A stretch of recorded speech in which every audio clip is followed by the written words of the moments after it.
Tengo hambre de ti, transfórmame.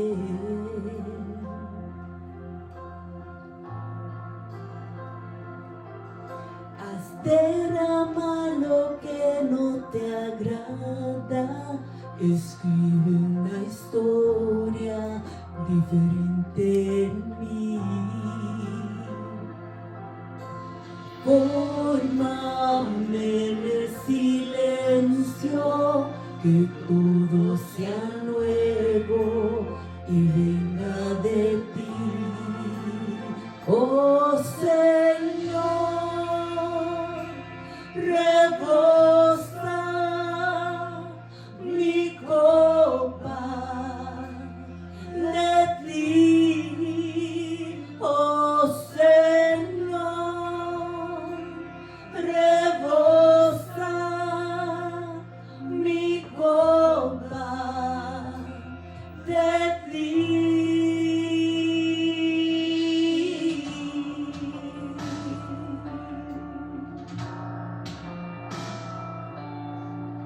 Gloria a Jesús, aleluya.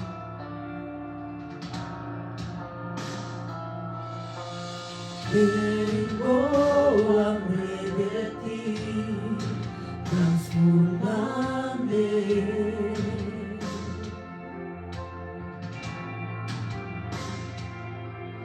Haz derribar lo que no te agrada, escribe una historia diferente en mí. Fórmame en el silencio, que todo sea nuevo y venga de ti. Oh Señor,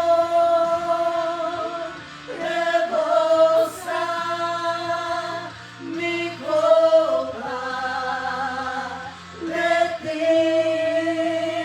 Oh Señor, rebosa mi copa de ti.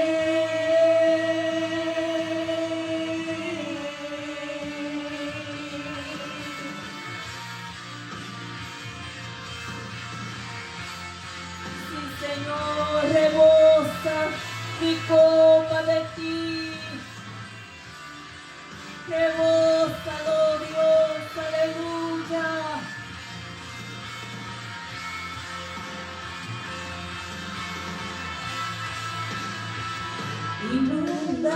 Inúndanos, inúndanos, inúndanos, Señor, inúndanos, inúndanos, inúndanos, inúndanos, Señor, inúndanos, inúndanos.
Gloria a Jesús, aleluya.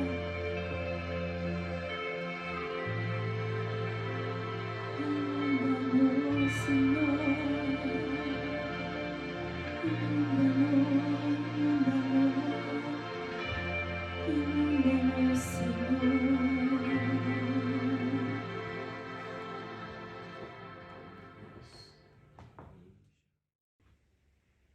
Hermanos, que el Señor les bendiga. Amén. En estos momentos voy a hablar bajo el tema una vida consagrada y vamos a darle lectura a número 6, versos 1 al 8. Y dice así, en el nombre del Padre, Hijo y Espíritu Santo. Amén. Habló Jehová a Moisés diciendo: habla a los hijos de Israel y diles: el hombre o la mujer que se apartare haciendo voto de nazareo para dedicarse a Jehová, se abstendrá de vino y de sidra, no beberá vinagre de vino, ni vinagre de sidra, ni beberá ningún licor de uvas, ni tampoco comerá uvas frescas ni secas. Todo el tiempo de su nazareato, de todo lo que se hace de la vid, desde los granillos hasta el ollejo, no comerá. Todo el tiempo del voto de su nazareato no pasará navaja sobre su cabeza, hasta que sean cumplidos los días de su apartamiento a Jehová. Será santo. Dejará crecer su cabello. Todo el tiempo que se aparte para Jehová, no se acercará a persona muerta, ni aun por su padre, ni por su madre, ni por su hermano, ni por su hermana, podrá contaminarse cuando mueran, porque la consagración de su Dios tiene sobre su cabeza. Todo el tiempo de su nazareato será santo para Jehová. Amén. Pueden tomar asiento. En el Antiguo Testamento nosotros vemos que se utiliza mucho el término consagrar para referirse a una separación y dedicación de personas u objetos para el servicio de Dios. Por ejemplo, conocemos mucho de los utensilios del templo que estaban consagrados para Dios y solamente se podían usar en el templo para el oficio que se le había dado a esos utensilios. Y también Dios había escogido a Aarón y a sus hijos y los consagró como sacerdotes. Pero en este pasaje que acabo de leer, de número 6, podemos encontrar que habían otras personas también que podían consagrarse a Dios por un periodo de tiempo por medio del nazareato. Y cuando una persona hacía ese voto del nazareo, era para expresar su deseo de acercarse a Dios más íntimamente al separarse de comodidades o placeres. Y como leí, podemos ver que hay ciertas características y requisitos para poder hacer el voto de nazareo. Y yo voy a hablar de 5 de ellas. El primero era que era voluntario y que podía ser tomado por un hombre o una mujer, o sea que no había acepción de personas. Cualquier persona podía tomar el voto de nazareo y era voluntario. Segundo es que era hacia el Señor. O sea que la persona iba a estar apartado para el Señor, consagrado para el Señor y tenía que santificarse. Tercero, llevaba una autonegación, porque dice que no podían tomar uvas, no podían ingerir uvas, no podían, nada que fuera derivado de la uva, ellos podían comer o ingerir. Y tampoco podían beber vinagre o algún tipo de licor. Y si vemos, el licor se usa mucho en la Biblia para mostrar como alegría el vino. Por ejemplo, en Salmo 104, verso 15, la primera parte dice: y el vino que alegra el corazón del hombre. Ellos no podían participar de eso, era algo bien solemne. Tampoco podían acercarse a un cuerpo muerto, y si llegaba a tocar a una persona que había muerto, en el momento, vamos a suponer que la persona moría y estaba ahí presente, entonces, aunque fuera sin querer, la persona se iba a considerar impuro y el tiempo que ya había pasado de su nazareato era nulo. tenía que raparse la cabeza, o sea, afeitarse y volver a comenzar el nazareato. Y vemos como dice que si el padre o la madre, el hermano o la hermana moría, tampoco podía acercarse. O sea, no podían llorar por esa persona. Y nosotros podemos ver un poquito cómo Jesús alude a esto en Mateo 8, versos 21 y 22, que dice: otro de sus discípulos le dijo: Señor, permíteme que vaya primero y entierre a mi padre. Jesús le dijo: sígueme y deja que los muertos entierren a sus muertos. O sea, no es que Jesús estaba hablando de una forma como dijeras, no, como que no tiene corazón, sino que se estaba refiriendo que la obligación a Dios era más importante que las obligaciones familiares. Dios está encima de todo eso, Él se supone que es el primer lugar. Y cuando las personas estaban tomando ese voto de Nazareo, era para acercarse a Dios. O Dios iba a ser el primero en su vida, no importando lo que le pasara a sus familiares o a sus seres queridos. El punto 4 es que era evidente a las personas. O sea, durante el nazareato no se podían cortar el cabello, porque el cabello era una señal evidente a las personas de que estaban tomando ese voto. Y más adelante, si nosotros seguimos leyendo en el capítulo 6 de Números, en el verso 18, nos dice que cuando se terminaba el voto de Nazareo, la persona se iba a raer, eso quiere decir afeitar la cabeza, y ese cabello lo iban a poner en el fuego debajo de la ofrenda de paz, ofreciéndolo a Dios y ofreciéndole ese cabello que había sido consagrado para él. Y el quinto punto es que el voto de Nazareo significaba una vida de santidad. Como nos dice en el verso 8, todo el tiempo de su nazareato será santo para Jehová. Entonces les quiero hablar de unos personajes bíblicos que encontramos en la Biblia que fueron nazareos. Hay unos cuantos, pero yo quiero enfocarme en dos y vamos a ver dos aspectos diferentes o no sé si diría aspecto, pero dos, no extremos, pero uno que lo seguía bien y uno que no lo seguía tan bien. Dos ejemplos. El primero que les voy a hablar es de Sansón y también voy a mencionar a su madre porque ella también hizo voto de nazareo. En Jueces capítulo 13, versos 4 al 5 dice: ahora pues no bebas vino ni sidra, ni comas cosa inmunda, pues he aquí que concebirás y darás a luz un hijo, y navaja no pasará sobre su cabeza, porque el niño será nazareo a Dios desde su nacimiento, y él comenzará a salvar a Israel de mano de los filisteos. En el capítulo 13 de Jueces nos narra que el pueblo de Dios había hecho lo malo ante él, y por eso fue que Dios los entregó en manos de los filisteos por 40 años. Pero el ángel de Jehová se le aparece a la esposa de Manoah y ella era estéril y le dice que ella va a dar a luz un hijo que iba a librar al pueblo de Israel de los filisteos. Y les da unas instrucciones diciéndole a ella que durante su embarazo ella tenía que seguir los requisitos del voto nazareo porque su hijo iba a ser consagrado a Dios desde su nacimiento. Y luego también el ángel de Jehová se le aparece a Manoah y le dice lo mismo a Manoah, que tiene que seguir esos requisitos ella y el niño. Y entonces Manoah, cuando le pregunta quién eres, le dice que él es admirable. Y entonces Manoah se da de cuenta que el personaje que se le había aparecido a él era Dios mismo. Y aquí podemos ver cómo Dios escogió a Sansón para ser nazareo de por vida. Aún antes de él haber sido concebido, Dios lo había escogido. Y nos dice que mientras el niño crecía, Dios lo bendecía y el Espíritu Santo se manifestaba en él en los campamentos de Dan. Pero ¿qué sucede con Sansón? Que cuando nosotros seguimos leyendo la historia, nos damos cuenta que él seguía el voto de nazareo solo a su manera y no como Dios se lo había establecido y se lo había dado a Moisés que debía de ser. Vemos que cuando él crece, Sansón lo primero que hace es que se fija en una mujer filistea. una mujer que era parte del pueblo que estaba oprimiendo a su propio pueblo.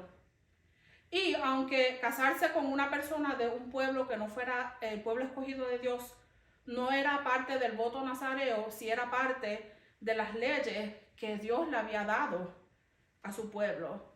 Y eso lo podemos encontrar en Deuteronomio 7:3, que dice que no tomen mujeres de otros pueblos para sus hijos, ni den a sus hijas para otros, porque Dios quería que su pueblo se mantuviese santo, y si ellos se mezclaban con otros pueblos, esos pueblos adoraban a otros dioses paganos, y entonces en vez de los paganos tomar las leyes de Dios, iba a ser al revés. Los que están consagrados y santos para Dios se iban a contaminar y iban a empezar a adorar a otros dioses. Y si nosotros leemos la Biblia, vamos a ver que eso sucedió muchas veces. Siempre que el pueblo se mezclaba con otros pueblos, siempre se contaminaba y empezaba a adorar a otros dioses. Pero aquí nosotros vemos cómo Sansón toma a esta mujer porque le agradaba.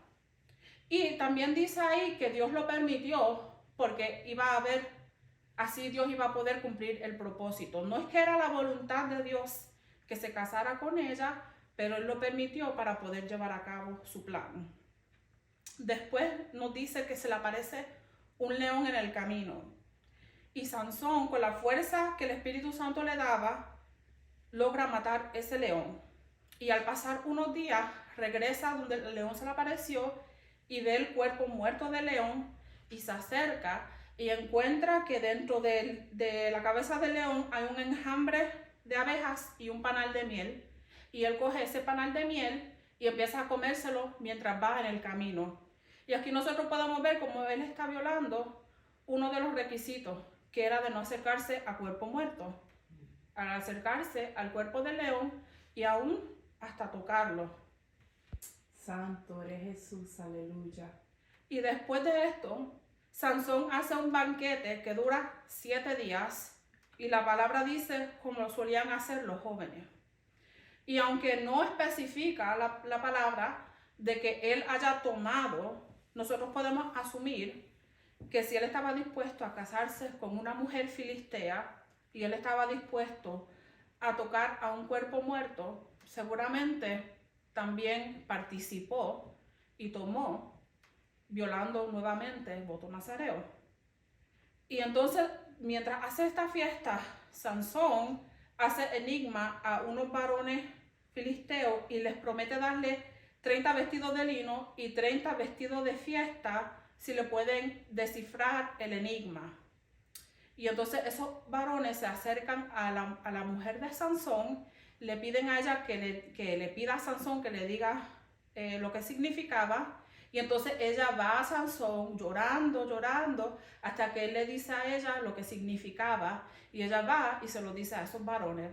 Y entonces al 7º día de la fiesta, los varones logran decirle a Sansón lo que significaba el enigma.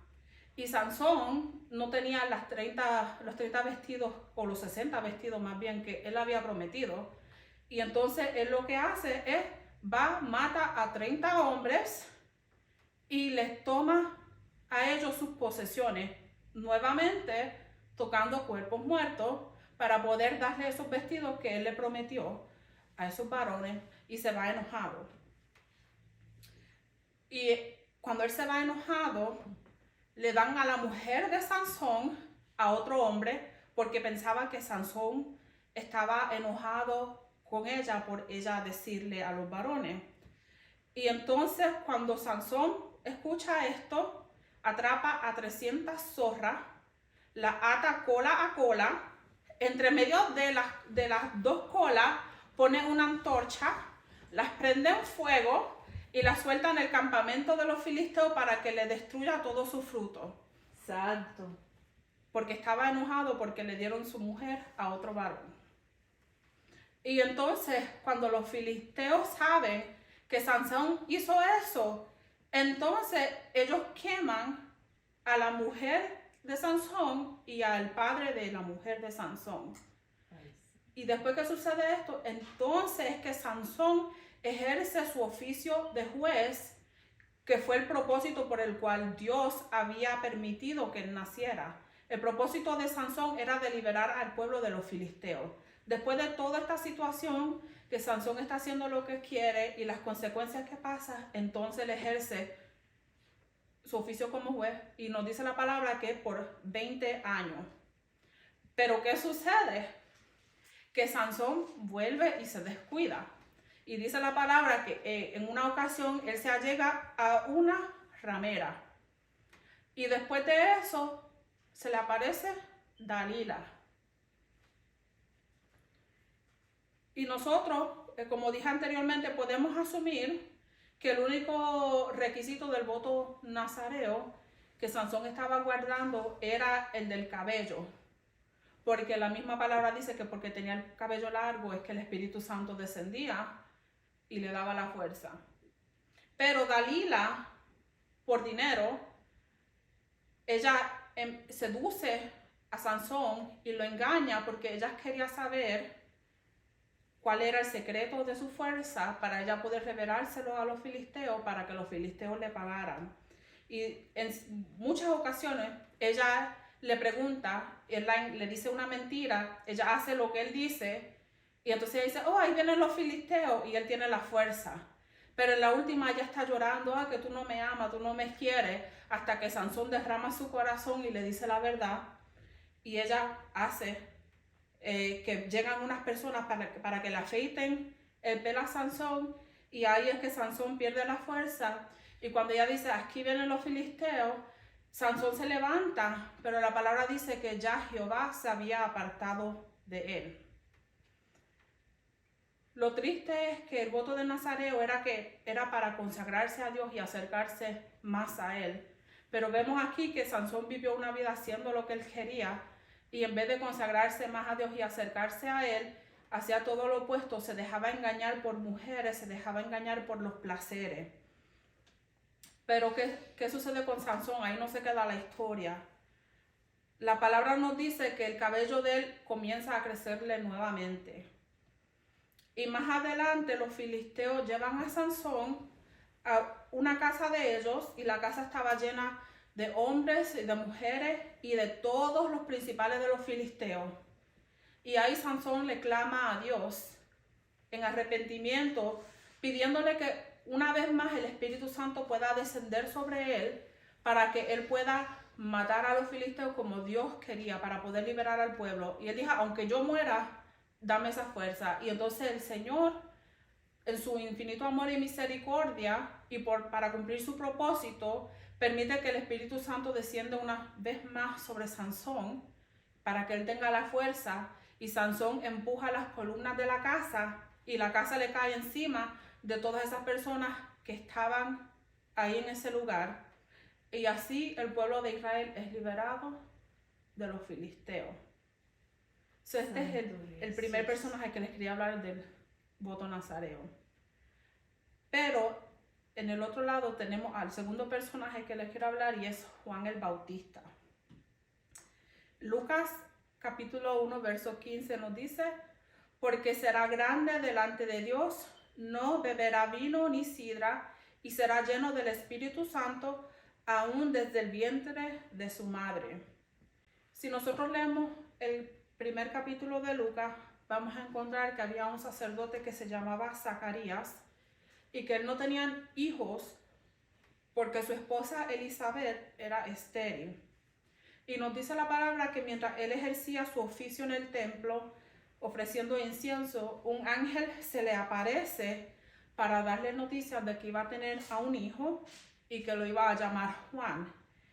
Y le dice que su hijo iba a ser grande delante de Jehová y que sería nazareo.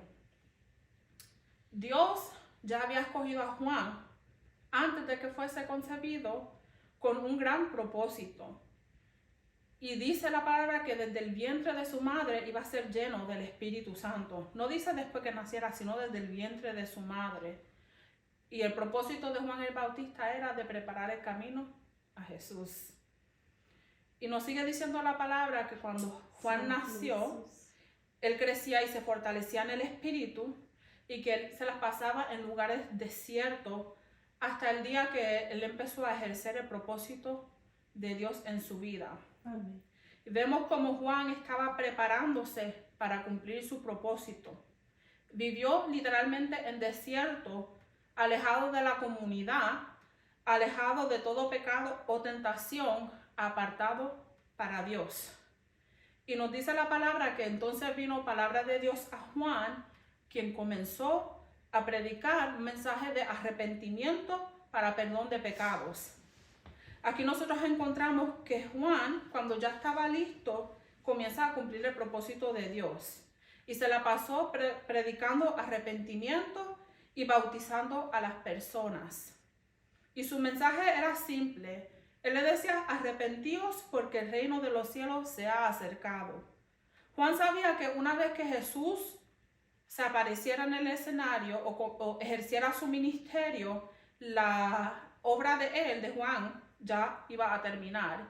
Y en una ocasión él también dijo que es necesario que él crezca, refiriéndose a Jesús, para que yo mengüe. Y Juan el Bautista también tuvo privilegio de bautizar a Jesús. Amén, aleluya. Y nosotros encontramos en la palabra que Juan en una ocasión reprende a Herodes el tetrarca porque Herodes había tomado la mujer de su hermano, estaba pecando.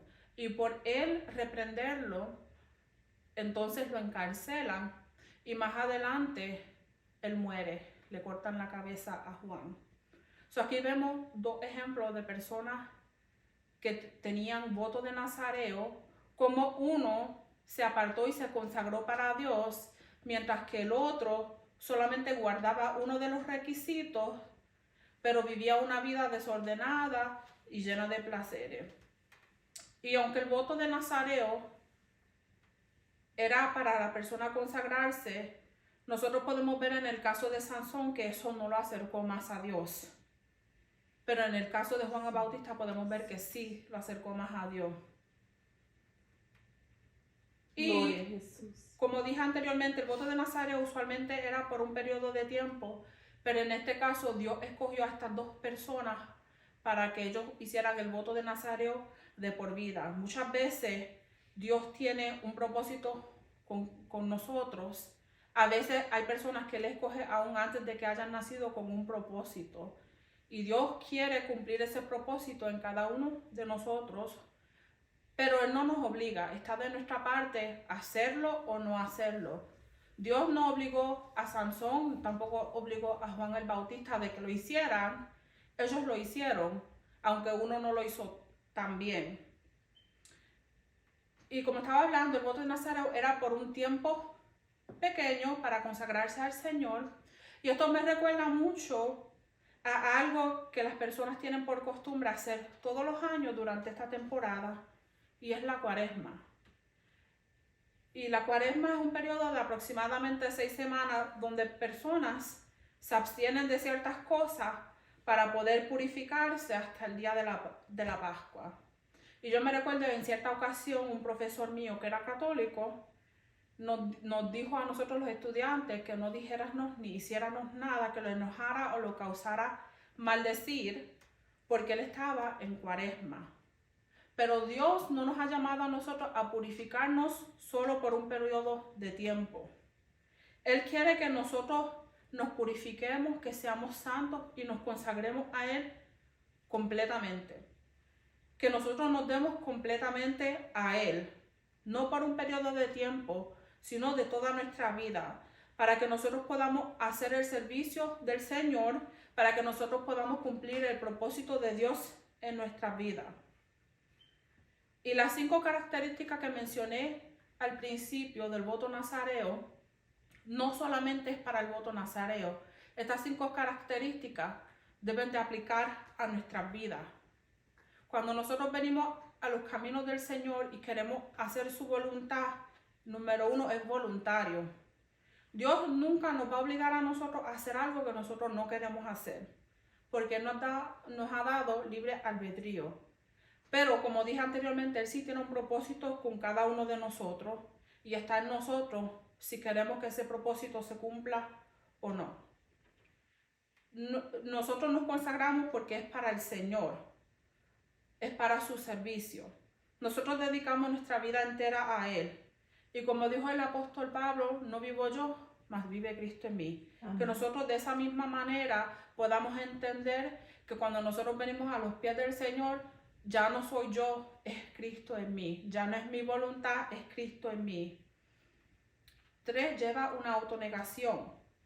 Dios no nos está pidiendo a nosotros que no nos cortemos el cabello, no nos está pidiendo que no comamos frutos de uva, o no nos está pidiendo que no hagamos algo específicamente, no nos está pidiendo eso. Pero Él sí quiere que nosotros muramos al yo, a nuestro ego, para que nosotros podamos hacer su voluntad. Ya nosotros no vivimos para nuestra voluntad, sino para la voluntad de Dios. Primera de Pedro 1:14 dice, como hijos obedientes, no os conforméis a los deseos que antes teníais estando en vuestra ignorancia. Cuando nosotros venimos a los pies del Señor, nosotros no vamos a seguir viviendo una vida como que si no tuviéramos al Señor. Tiene que haber una diferencia de lo que éramos antes a lo que somos ahora. Tiene que ser evidente a las personas. Cristo tiene que estar reflejado en nosotros. Lo que hacíamos antes no lo hacemos ya. Las cosas que decíamos antes ya no las hacemos. Nuestra forma de hablar cambia. Nuestro vocabulario es algo cristocéntrico ahora. Y nos conducimos con el carácter de Jesús y no el carácter que nosotros teníamos antes. Segunda de Corintios 5:17 nos dice, de modo que si alguno está en Cristo, nueva criatura es, las cosas viejas pasaron, he aquí todas son hechas nuevas. Somos personas nuevas transformadas por el poder de Jesús. Gloria a Jesús. Significa una vida de santidad. La palabra nos dice que sin santidad nadie verá al Señor. Y en Primera de Pedro 1:15 dice, sino como aquel que os llamó es santo, sed también vosotros santos en toda vuestra manera de vivir. Una vida de santidad es una vida separada del pecado. Amén. No quiere decir que nunca vamos a pecar porque aún estamos en este cuerpo pecaminoso, pero sí significa que nosotros no vamos a practicar el pecado. Y si acaso nosotros le fallamos al Señor, nosotros venimos con corazones arrepentidos, le pedimos perdón al Señor y no volvemos a cometer ese pecado que hicimos. Y no es con nuestras propias fuerzas, sino con las fuerzas que nos da el Espíritu Santo. Una vida consagrada es aquella que no busca su propio placer, su propia satisfacción, viviendo una vida pecaminosa, sino es una que se ha entregado a Dios y a su voluntad. Y lo quiero dejar con unos versos que aparecen en 1 de Corintios 6, 19 y 20 y dicen así. ¿O ignoráis que vuestro cuerpo es templo del Espíritu Santo, el cual está en vosotros, el cual tenéis de Dios y que no sois vuestros? Porque habéis sido comprados por precio. Glorificad pues a Dios en vuestro cuerpo y en vuestro espíritu, los cuales son de Dios. Y los dejo con esta palabra y espero que nosotros reflexionemos cómo nosotros estamos viviendo nuestra vida. ¿Estamos viviendo una vida llena de placeres, de nuestros propios gustos, o estamos viviendo una vida santa y consagrada a Dios? Que el Señor les bendiga. Amén. En tu interior, ¿qué sientes por mí? Dime cómo me amas. ¿Qué misterio existe? ¿Qué mis duras pruebas conviertes en calma? Yo sé que en tu presencia toda la tierra tiembla y también tiembla mi alma. Y cuando me tocas con tu Santo Espíritu, llevas la bonanza.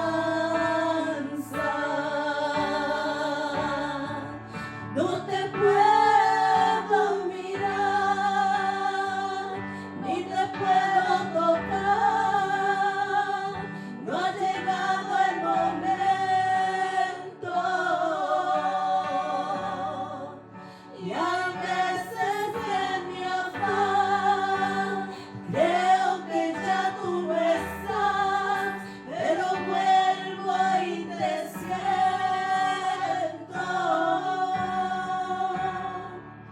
No te puedo mirar, ni te puedo tocar, no ha llegado el momento.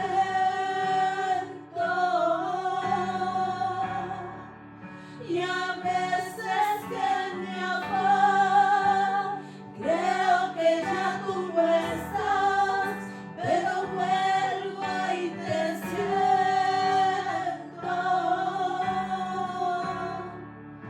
Y cuando me tocas con tu Santo Espíritu, lloro, canto y tiemblo.